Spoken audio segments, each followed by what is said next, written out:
I am so excited today because me and Sean Heisen get to welcome CJ McFarland from the Onnit Academy. He's our head strength trainer, and he's also been helping me get a little bit more ripped, getting a little bit more strength under the bar. So, welcome CJ to the show.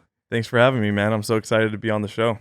Yeah, so we decided to bring CJ in because we were talking the other day. He was helping me out. We were doing a workout, and I was like, man, there's all these cool little tools that you use, like little blocks and things that maybe some people bypass in the gym sometimes. So, tell us a little bit how you got familiar with all these extra things. Maybe who are your teachers that you've learned from, and I think that'll set a good base for everyone.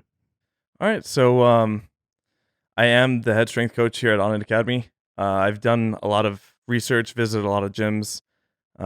More popular, I've gone to like Westside Barbell, hung out with Lou, visited Donnie Thompson, things like that, and all these guys played pretty big role in showing me a little something here and there, and I've kind of gathered it all and put it into my own programming. So, like Orlando said, I kind of deal with a lot of variation. I think that's probably the best way to go into training is add a ton of variation. So we do this with a bunch of implements. I mean, if you want to start talking about squatting, we have countless amounts of bars. We have the regular barbell, of course. We have a safety squat bar. We have a spider bar, cambered bar, things like that. And I kind of cycle those all through people's programs in order to see like the best success. Okay, so somebody walks into a gym, the first things they're going to do if they want to do a squat is a barbell. And they're going to see all these other barbells maybe around and not quite understand what the point is. So, if you want, give us a little information on why it's important to change up the different styles of bars that there are available for a squat, and what are the benefits and why you should be doing it. For sure. So just want to first note that when somebody does walk into the gym, we take them through a proper assessment, make sure that they can do a correct squat. Of course, we don't want for everybody listening. Can Orlando Rios do a quick squat, just so they know? Orlando can do a correct squat. On the record. Like to give some feedback to me for doing that to him. Now we some can. grace. Yeah, now we can do it correct. Now we can take that. But yeah, so we start them off with an assessment, make sure they can squat correctly. We'll go through a couple different variations. We'll do body weight squats, take them into goblet squats, where you hold the dumbbell right in front of you, or kettlebell. Then we'll go into barbell back squats. And of course, we want them to master a barbell back squat before we start implementing all these variations. Typically, a lot of people don't know how to respond to a ton of stimulus at once. So maybe we'll take them through an entire cycle of maybe 3 or 4 weeks of barbell training before we start implementing all these other things. And then once we see them not peak, but kind of want something different, then we'll start implementing a safety squat bar, for example. So a safety squat bar is going to bend at the end of the bar, so it'll have a little camber to it so it can swing. And then it has some padding on the back as well as the shoulders and some handles for you to hold on to. So not only is that bar a different stimulus, but it also helps you from having to externally rotate and put your shoulders in some pain. So if we do have somebody who has like shoulder pain, we'll start them off with that bar too. Yeah, could you maybe talk about some of the common problems people have with squatting, be it range of motion or like you just said, tight shoulders, and then how you use these implements to correct that or get around that? So, I mean, a lot of people do have, like, first off, tight hips. That's like a really big common thing. Even we see it with, some of the high profile athletes that we deal with. So I typically use a box squat. So we have boxes here that range from 14, 16, and 18 inches. If they have tight hips, then, we'll start them off, like I said, goblet squat or whatever, start them off at a higher box. And then as they progress with their hip mobility and things like that we do in the warm up, we'll kind of work them down to a lower range of motion. Then, of course, like you were saying, if they have tight shoulders, we'll go into a safety squat bar, which is a little bit safer for their shoulders. You don't have to put them into that pain of the external rotation like you would with a regular barbell. So it's a lot more safe and comfortable for the people. How important is back squatting in general? Do you have all your athletes do it, or do you like the front squat for a lot of people? I think the front squat is a little more user-friendly for most people. Yeah, definitely. I mean, the front squat is definitely a little more user-friendly. It's easy to master. The thing that I have a problem with sometimes, though, is that a lot of people are quad dominant, right? So I hear a lot of high school coaches when I do consulting with them that they automatically just do front squats. It's so much easier to front squat people or whatever, but it's easier for them most of the time because they're so quad dominant. They don't know how to fire off their hips. So I kind of have some give and take with using a goblet squat, like right off the bat. Awesome. So for people listening, maybe they're not so much leg day type people. Maybe they're more upper body type people.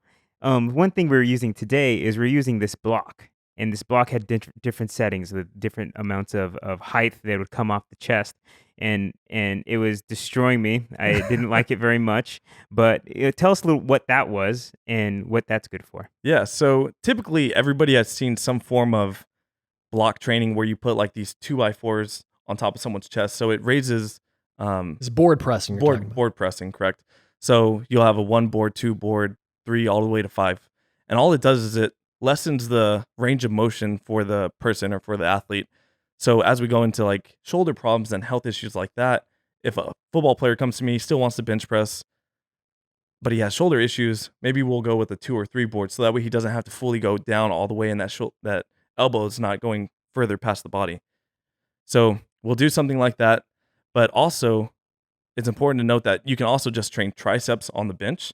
So if we're gearing towards only tricep training, then we'll do maybe a 4 or 5 board. So that way it's literally triceps. You don't get any stretch reflex from the chest, all triceps. If somebody wants to build their max bench press, would you use all those boards? How would you cycle those in and out of a training block to build the ultimate 1RM full range of motion? Yeah. So typically what I do, especially in my training, I do different cycles where I'll go 1 to 2 weeks with a full range of motion touching the chest.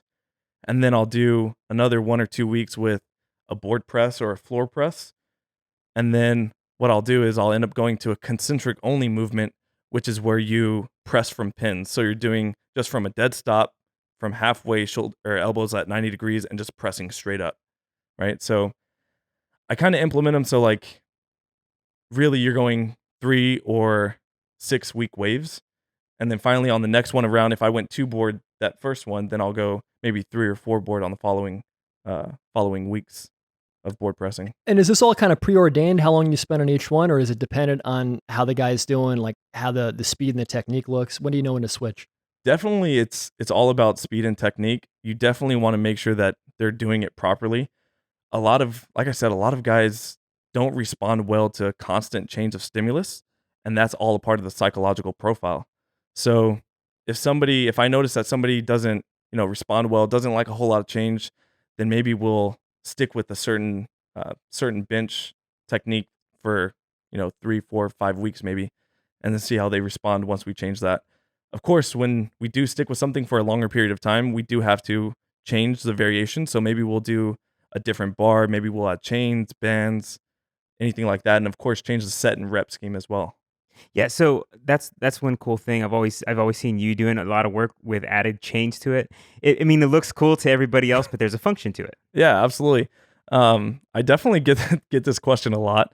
A lot of people ask me if I just do it. You're just trying to show off. It Yeah, doesn't look like people think it's just anything. like cool or whatever, but there's definitely an added function to it and it has its place in training. Of course, I wouldn't recommend it for just anybody. Definitely take it for the advanced level lifters or whatever. And basically what the chains or bands do is it's accommodating resistance, right? So at the top of the movement, let's say the chains weigh 40 pounds total on top. Yeah, and so people that may not be familiar with what he actually is doing at the end of the barbells, he's putting a set of chains on one side and a set of chains on the other. So just visualize that if you've never seen that before. So when the bar goes down, the chains ravel onto the floor and the weight is less, and as he presses up, the chains increase the weight incrementally. Yep, that's completely correct. So you have that effect, and it also adds a little bit of stability effect, which is why I don't do it with a whole lot of beginners, because when you unrack it, you have to make sure that those chains are completely stable before you go down, and some people just aren't neurologically efficient enough to make sure that that bar stays in one path. Now, the other side of that is we have bands as well, and we've kind of experimented with those. Those can be done for speed days, so you're trying to move the bar as fast as possible, but it still is accommodating resistance, just like the chains. The only difference is that it's a really quick eccentric. So it's an overspeed eccentric. So that bar is going to come down as fast as possible, and your job is to control it and make sure it doesn't completely crush you. Yeah, or hit you in the teeth or the face. Yeah, which I've Wow. I haven't seen personally, but I've seen I videos feel of like it I've on been YouTube. close. I feel like I've been close with one of those band movements where I just like wanted to slip off my palms. That would Yeah, have been you nasty. definitely have to have You can't sue him Wow. though. You signed a Yeah, waiver when you I started know. training. Yep. These perfect teeth Rule would number be 1. gone. Yeah, but definitely that's what I was saying. I wouldn't recommend it for novice lifters just because they don't, like I said, have like the neurologically efficient to control the bar and stabilize everything completely all the way down and up. Well, one of the big questions that comes up with accommodating resistance is it applicable for raw lifters? Because you see it a lot with the West Side guys that lead power lifters who a lot of times wear assistive gear like squat suits and bench shirts. Does that stuff work well with regular guys like Orlando and I who are just going to the gym trying to get Note, squatted? I'm more of a regular guy than you are. So No that's comment. bullshit. Yeah. People don't need to know my private life. Yeah, I mean, I think anybody can benefit from doing it. It really teaches you to accelerate throughout the entire range of motion. Some people you'll see come to a dead stop, and I mean, if you use bands and chains, essentially that shouldn't happen as frequently.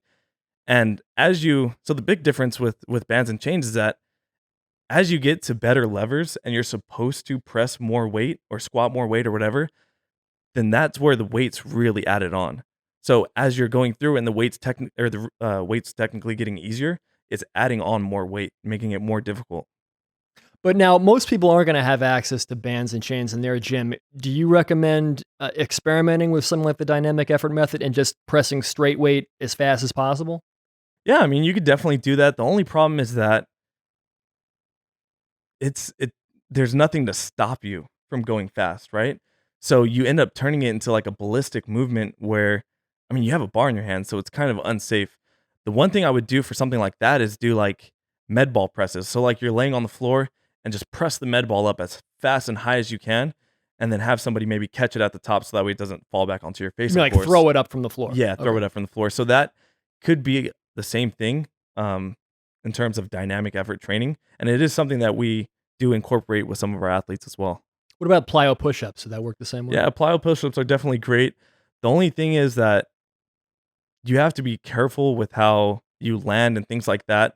Like I'll start off with like altitude lands before you go into like plyo push-ups, just to make sure that the wrist and all the joints are safe and can really hold up all that force. So you're coming from like a standing or kneeling position and falling into the bottom of Yeah, the and push-up, falling into the absorbing bottom. the force? Okay. Or you can do like feet on the floor, hands on boxes, and then you just jump and fall on the floor, right? Stopping in a dead stop motion, absorbing some of the impact. Okay, I think I want to name this podcast "The Things That CJ Makes Orlando Do That He Hates the Most." So I want to go into some of the exercises that you make me do that I absolutely hate, and ask you what the fuck is the point. So today you also had me. There's this rolling. It's kind of hard to explain. It's kind of like it's almost like a skateboard with wheels on it. So he was making me do a push up with one arm on this wheeling device that would roll to the side every single time you do a push up with it, and it was absolutely miserable. So explain what that is all about. So that device that you're talking about is the Glute Ham Track. It's from a fitness company that makes it. But what you were doing there was you're going down in the push up. So you're working the tricep and you're working the chest in that one arm that's stabilized on the floor, and then the other arm is going into more of a chest fly. So you're working a lot of pec there. That's something that, I mean, of course you're able to do, but if you are like injured at the shoulder or the pec, it's definitely could be a dangerous exercise, and it is an advanced movement. Okay. Now there's also this other thing I really, really, really hate is where he puts these bands. You wouldn't believe it, Sean. You wouldn't believe it. I might. He puts these bands on the rack, right? And it has me do push-ups on the band, bouncing around like an idiot. What is that for? So what he's referring to is chaos push-ups with your hands on the bands. This basically is a chaotic movement. So you're having to stabilize fully your body from like swaying up and down and all this stuff, hands moving back and forth, things like that. So your hands are on the bands, you're coming down super controlled and coming back up.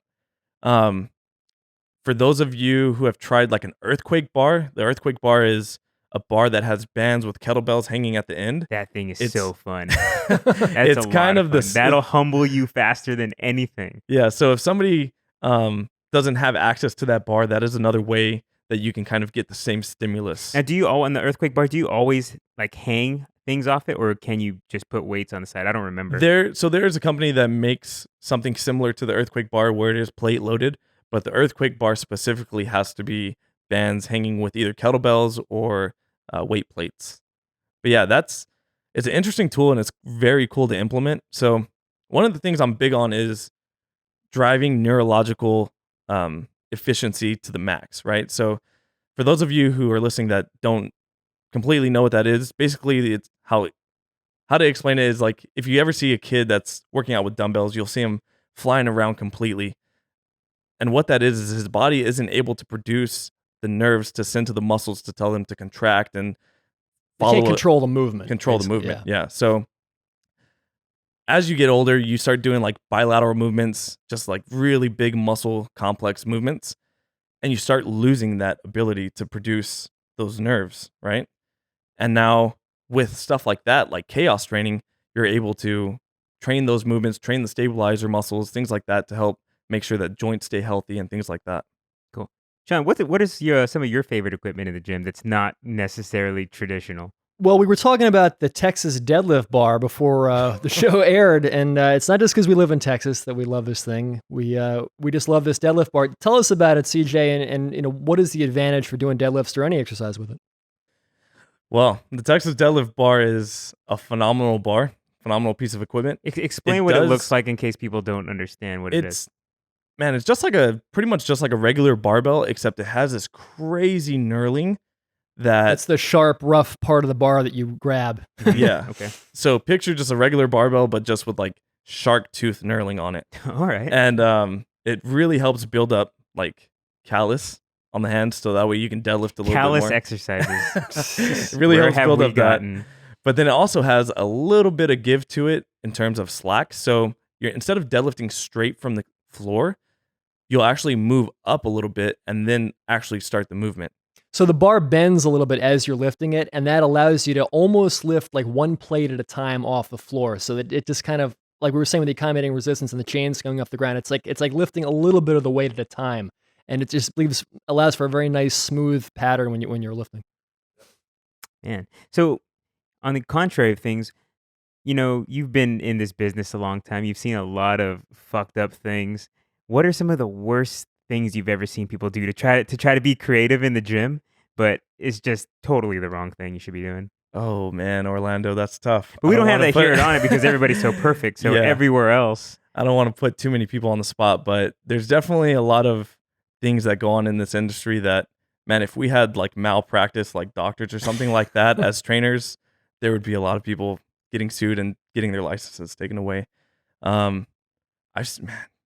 I've seen people do these crazy, ridiculous stabilization exercises where they're like jumping from one Bosu ball to the next and trying to create like this unstable surface, saying that you're creating joint stability and all this stuff, but really you're just asking for an injury to happen some way soon. that's it. There's got to be more. You sound like you're kind of like trying to hold back. I mean, you're not going to offend anybody. Man, I've seen people like lift with horrendous form, coaches that are like afraid to correct people, which I completely don't get, because when I have somebody underneath me or I have somebody like lifting with me, I want to make sure that they're completely safe and able to move any kind of weight properly. Like, I do not want to be responsible for any kind of injury. And we see it day in and day out, people getting hurt that have trainers. Like, I just don't understand that. Yeah, I think a lot of guys that they just don't want to be overbearing with the technique pointers. They don't want to correct every little thing, because then people kind of tune out. They think, well, I'll never learn this thing. I'm not even going to try. So they're like, is there an approach you use? Do you try to limit it to 2 or 3 criticisms per set or something like that? That's why I start off simple. Like, let's say we're doing a squat movement. I'm telling, like, body weight squat, we're going to squat to a box. We'll see how that looks. We'll assess the knees. We'll assess the ankles. We'll assess if their heels come up. Does the back round? There's a bunch of different things, and let's say I'll have someone do a set of 10. I'm going to assess 1 and 2 reps, maybe correct a few things, have them do a couple reps, correct another thing, have them do another couple of reps. And then finally, after the set, I'm going to overview everything that I wanted them to do. And I'll also demonstrate stuff, which I think is a really important thing to do. Like, there's a lot of trainers out there who can't demonstrate movements. Like, it's ridiculous that you want your client to do something that you can't do or aren't willing to do. Cool. Favorite exercise in the gym for you? Oh man. I'm gonna have to say the bench press, man. I'm like Standard old bench press. Never fails you, man. I've Old faithful. I've been known as a bench press guy. I don't know why. I've just probably What's your best bench? 435, and that's completely raw. If you want to speak in powerlifting Yeah. terms, That's like 3 me's, I think. yeah, stack up Something like 3 that. Orlandos and let me press them. Well, we're not letting you get out of here till you tell us how you did that. What are your top 3 bench tips? Give us some ideas on how to improve it. So I actually just did an article about this, and it all comes back to variation. Of course, when you're starting off, it's very easy to get some strength and just stick with a simple program, a 5-3-1 or anything like that. But I always implement variation. So like I said, I'll do like a regular bench press a couple weeks, a board press or a floor press, which is where you're bench pressing, but your back is on the floor. And then I'll do like some concentric only movements where you're pressing just from the pins. I cycle those in all the time. And of course, I'll have different goals I'll set with different sets of bands and different chains and things like that. And man, it's so tough. When you start getting into the 400s, you start doing and experimenting with a lot of exercises. How have your shoulders been? Have you had any pain or problems, and how do you prehab them? You know what? Like, I get that question a lot. Like, a lot of people will ask me about my shoulders and how tight my pecs are and things like that. But I've never had like I've never had any kind of injuries like that. Like, Damn. everything feels great, man.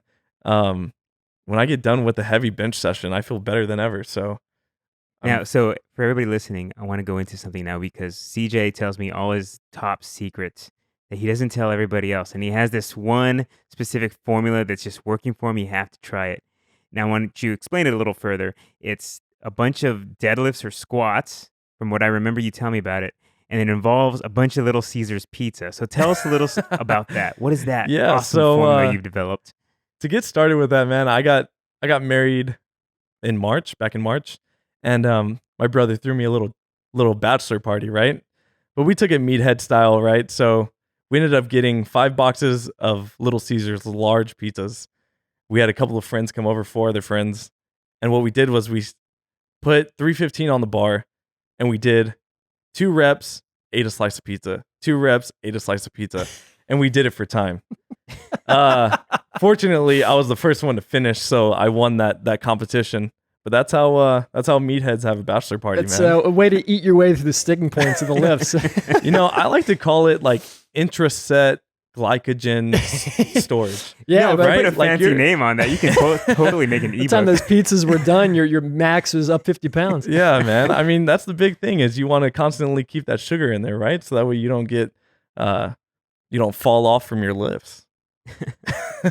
Wow.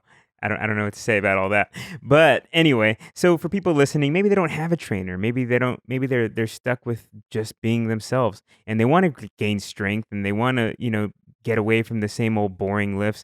What are some tips and advice you can offer? Maybe if you have some people you can refer them to or programs they can download somewhere. Yeah, I mean, there's tons of content on the internet, man. There's so many great trainers out there that I think are credible enough to provide good information. The biggest thing to know is that with any program you're following, even if you're doing online coaching, you have to learn your body. And if you're going like maximal weights, you have to know when to cut it back. And I think that's one of the biggest things that has helped me from being injured, like we just talked about, is that I know when I'm having a bad day and I know how far I can push it on those days. And that's what is going to keep you going for a long period of time. Yeah, and so I want to go back to something we talked about in the very beginning because we talked about this on a previous podcast with Thibodeau and Russ Mhm. about the psychological profiles. So, what's your psychological profile, number one, and like how do you know what profile you fit under and what program would be good for you? Yeah, so there's a couple different psychological profiles. I am definitely what they call a novelty seeker, which is a dopamine. It's dopamine dominant, right? So Yeah, always smelling that salt, dude. Before you go to his Instagram, I think it's at CJ McFarland. 17, yeah, CJ Yeah. McFarland 17. Yeah, he's like sniffing salt or something before he's lifting. Anyway, continue. Ammonia? Yep, ammonia, Yeah, man. whatever, ammonia quotations. So Go on. I'll go into that in a second. Yeah, so basically the reason I am that way, you can kind of see it in some of my videos, is I constantly change the variation. I get really bored doing the same thing. If I went on a program that was like 3x10, I would die. Like, I would get extremely bored. I constantly crave a new stimulus. And a lot of people who play like hitting sports like football or boxing or anything like that are that profile. But you can be mixed with some of the other profiles, which are, the complete opposite of that. But back to what Orlando was saying, man. Those ammonia caps are pretty awesome, man. Increase your maxes by 10%.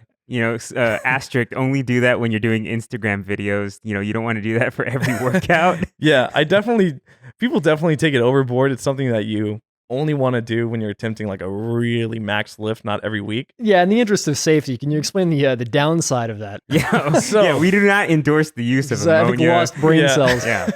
You could definitely lose some brain cells, but the positive factor of this, you got to always look at the positive. Yeah, way to look at the silver lining. It basically sparks up your sympathetic nervous system, right? So it puts you into like this fight or flight mode. So you always see like videos of parents lifting cars off of kids and all this stuff, and ammonia basically kind of does the same thing. It puts you into that state where you're focused in on the lift and just completely zoned in. You could just use Alpha Brain. You could, you know what? And and Total Strength and Performance. I let Aubrey smell it one time, and he thought it was the most horrible thing ever. And he's like, "Man, there's got to be a better way to do this. This is terrible." Yeah, he doesn't seem like the type that would be down for any type of that stuff, for sure. Yeah. Coming soon. Coming soon. Onnit ammonia caplets. Natural ones, man. Anyway, man. Primal ammonia. Yeah, well, thanks for joining us, CJ. CJ's pretty awesome. He's been helping me out. He's helped my bench go up by, I don't even know how much anymore. But yeah, I was a little weakling before, and now I can just basically get the fuck out of the way. Just get out of the way. Anyway, so tell people where they can follow you. I know you mentioned Instagram. Maybe you want to mention that again, or if you have any websites or anything like that. Yeah, so my Instagram is probably the best way to follow me. I don't do too much social media, so I'm not like heavily involved on Facebook or anything, but Instagram is CJ McFarland 17, and I'll post all my videos on there. I have my email address on the bio too, so if anybody has any questions or you want to help with your program or anything like that, shoot me an email, or you could just shoot me a DM. Yeah, sweet. Yeah, and if you come to Austin, you can come train with CJ. You can get on his schedule and learn some really good stuff. Anyway, get ready to get strong. Yeah, for sure. Anyway, thanks everybody for listening. Until next time, stay optimized.